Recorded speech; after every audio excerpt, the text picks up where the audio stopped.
بسم اللہ الرحمن الرحیم۔ معزز خواتین حضرات، السلام علیکم ورحمۃ اللہ وبرکاتہ۔ قصہ افک محض ایک داستان نہیں ہے، بلکہ یہ ایک تاریخ ہے، ایک سنگ میل ہے، صرف امت مسلمہ کے لیے نہیں بلکہ پوری کی پوری انسانیت کے لیے، قیامت تک کے آنے والے تمام لوگوں کے لیے۔ یہی ہمارے آج کے قرآن مجید کے سبق کا موضوع ہے۔ آئیے معمول کے مطابق سب سے پہلے آیت مبارکہ کی تلاوت کرتے ہیں۔ اعوذ باللہ السمیع العلیم من الشیطان الرجیم۔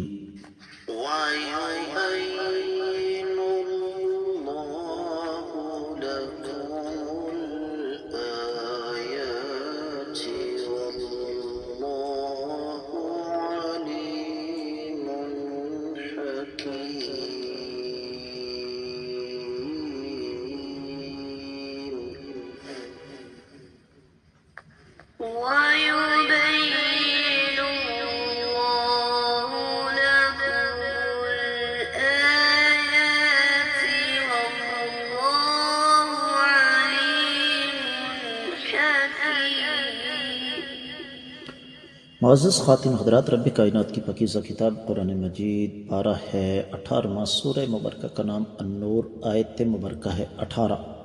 تذکرہ وہی ہے۔ سورۃ النور میں سیدہ عائشہ رضی اللہ تعالی عنہا پر رب کائنات نے لگنے والے بہتان کو غلط قرار دیا تو فرما دیا وَيُبَيِّنُ اللَّهُ، اور اللہ تعالیٰ بیان فرماتے ہیں، لَكُمْ، تمہارے لیے، الآیات، اپنی آیات مبارکات، واللہ، اور اللہ تعالیٰ، علیم، جاننے والے ہیں، حکیم، حکمت والے ہیں۔ با محاورہ ترجمہ سماعت فرمائیے گا۔ اور اللہ تعالیٰ تمہارے سامنے اپنی آیات مبارکات بیان فرماتے ہیں، اور اللہ تعالیٰ جاننے والے اور حکمت والے ہیں۔ اس آیت مبارکہ کی تفسیر بیان کرتے ہوئے امام ابن کثیر رحمۃ اللہ علیہ نے کوئی لمبی چوڑی تفصیل ہمارے سامنے نہیں رکھی ہے، بلکہ انتہائی اختصار کے ساتھ دو باتیں رکھی۔ پہلی، وَيُبَيِّنُ اللَّهُ لَكُمُ الْآيَاتِ، اس کا مفہوم یہ بیان فرمایا، یوضح لکم الاحکام الشرعیہ والحکم القدریہ، کہ رب کائنات تمہارے لیے شرعی احکامات اور اپنی قدرت کی جو حکمتیں ہیں وہ واضح فرماتے ہیں۔ واللہ علیم حکیم، ای علیم بما یصلح عبادہ، حکیم فی شرعہ وقدرہ، اللہ تعالیٰ کو بہتر پتہ ہے کہ اللہ کے بندوں کے لیے کون کون سی چیزیں بہتر ہیں، اور اللہ تعالیٰ اپنی قدرت اور رب کائنات اپنی شریعت میں حکمت والے ہیں۔ اللہ تعالیٰ کو بہتر پتہ ہے کون سا کام کب، کہاں اور کیسے کرنا ہے۔ دیگر کتب تفسیر کا جائزہ لیا جائے تو اہل علم یہ فرماتے ہیں کہ پہلی بات اس آیت مبارکہ سے ہمارے سامنے یہ واضح ہوتی ہے کہ رب کائنات نے دین، شریعت، جو احکامات نازل فرمائے ان کو خود کھول کھول کر بیان فرمایا،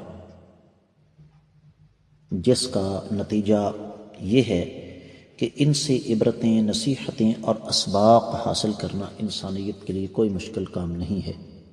امام ابن جریر، امام بیضاوی، امام شوکانی اور مادی قریب میں امام سعدی اور ابن عاشور نے یہی لکھا، جبکہ نظم الدرر میں امام بقائی فرماتے ہیں کہ اللہ ملک العلم رب الجلال والاکرام حق اور باطل کے درمیان فرق کو مد نظر رکھتے ہوئے اپنے احکامات کو اس انداز سے واضح فرماتے ہیں کہ اس سے انسان کو اچھی طرح سمجھ آ جائے اور وہ ان باتوں کو بخوبی سمجھے۔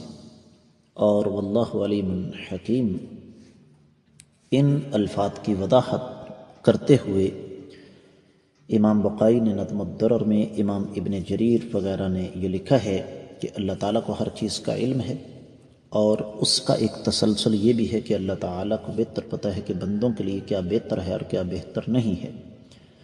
اللہ تعالیٰ کو اپنے بندوں کے اعمال کا بھی پتہ ہے۔ یہی وجہ ہے کہ رب کائنات نے ہمارے سامنے خیر اور شر دونوں راستے رکھ دیے۔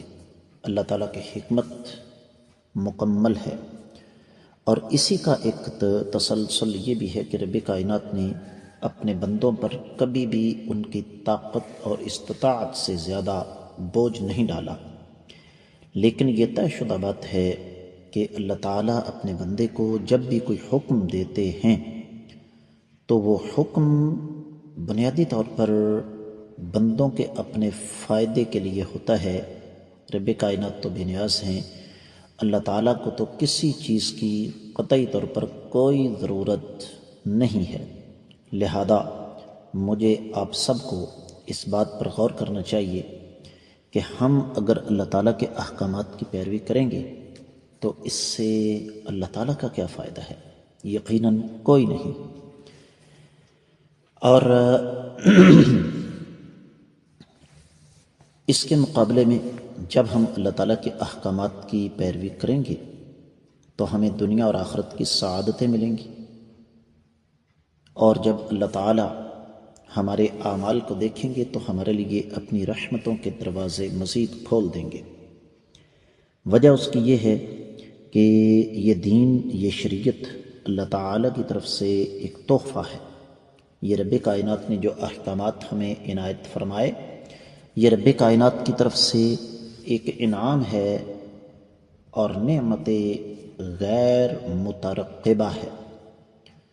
تو رب کائنات اس بات سے خوش ہوتے ہیں کہ اللہ کے بندے اللہ تعالیٰ کے احکامات کو اختیار کریں، ان پر عمل کریں۔ تو جب اللہ تعالیٰ خوش ہوتے ہیں تو رب کائنات پھر اپنے انعامات کے سلسلے کو مزید دراز کرتے ہیں، اور اللہ تعالیٰ کے انعامات کا سلسلہ جب دراز ہوتا ہے تو پھر انسان ورطہ حیرت میں مبتلا ہو جاتا ہے کہ میں تو ان نعمتوں کا حق ہی نہیں رکھتا تھا جو رب کائنات نے مجھے عطا فرمائی ہیں۔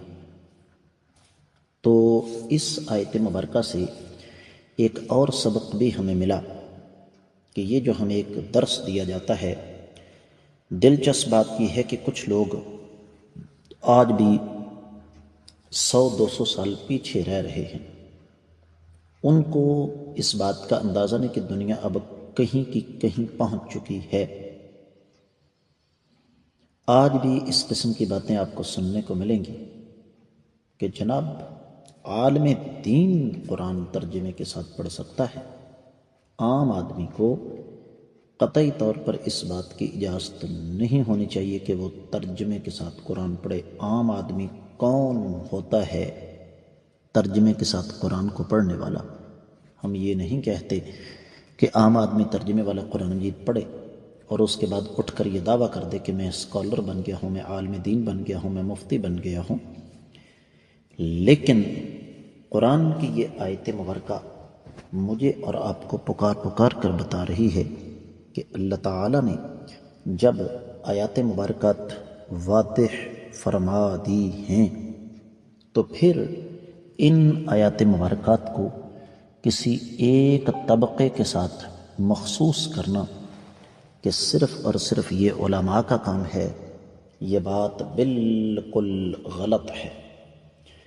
اور اس کے ساتھ ساتھ یہاں اس آیت مبارکہ کے دوسرے حصے سے ہمیں سب سے اہم سبق ملتا ہے، اور وہ ہے اللہ تعالیٰ کی توحید اور اللہ تعالیٰ کی وحدانیت، کہ رب کائنات کے علم کا مقابلہ کوئی بھی نہیں کر سکتا۔ اللہ تعالیٰ علم والے بھی ہیں، حکمت والے بھی ہیں۔ کیا مطلب ہے؟ رب کائنات کو ایک ایک چیز کا علم ہے اور اللہ تعالیٰ کے علم کا احاطہ کوئی بھی نہیں کر سکتا۔ دوسری طرف رب کائنات کی جو حکمتیں ہیں ان کو بھی اللہ کے سوا کوئی بھی نہیں سمجھ سکتا۔ عین ممکن ہے ایک چیز ہمیں سمجھ نہ آ رہی ہو کہ وہ ہمارے لیے نقصان دہ ہے کہ فائدہ مند، لیکن اللہ تعالیٰ اسے بخوبی جانتے ہیں۔ اس کے ساتھ ہی اس آیت مبارکہ کی مختصر تفسیر مکمل ہوتی ہے۔ السلام علیکم ورحمۃ اللہ وبرکاتہ۔